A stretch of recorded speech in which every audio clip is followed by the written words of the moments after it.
Bonjour, suite aux premières vidéos que nous avons faites sur l'historique de Jardin Dion, nous sommes rendus en 1968, d'où l'entreprise continue de prendre de l'expansion, qui est sous le nom de Dion Asphalt.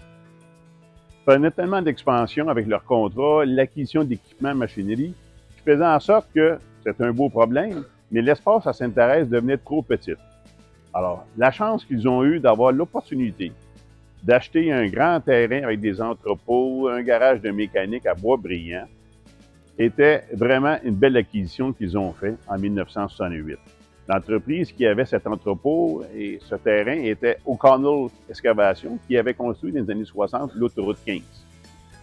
Nous sommes rendus en 1970 et encore là, une autre belle acquisition, soit l'achat d'une terre agricole à Boisbriand, une terre de 60 arpents pour développer une future pépinière.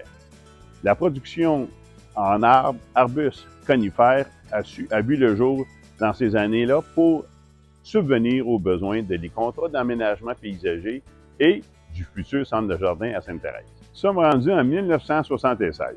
Wilfrid et Guy ont décidé de développer le centre de jardin avec l'acquisition d'une première serre en verre qui venait d'un producteur en Ontario et de fait d'avoir une belle production en serre, avec l'acquisition d'un homme qui venait d'une pépinière à Blainville dans les années 60, qui s'appelait Royal Vale Nursery, pour ceux qui connaissent l'endroit dans les années 60, près de la 76e avenue à Blainville.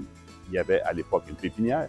Et cet homme, Antonio Santos, est venu ici s'engager à l'année pour produire des géraniums, des jardinières et plein de fleurs annuelles qui étaient dans cette première serre.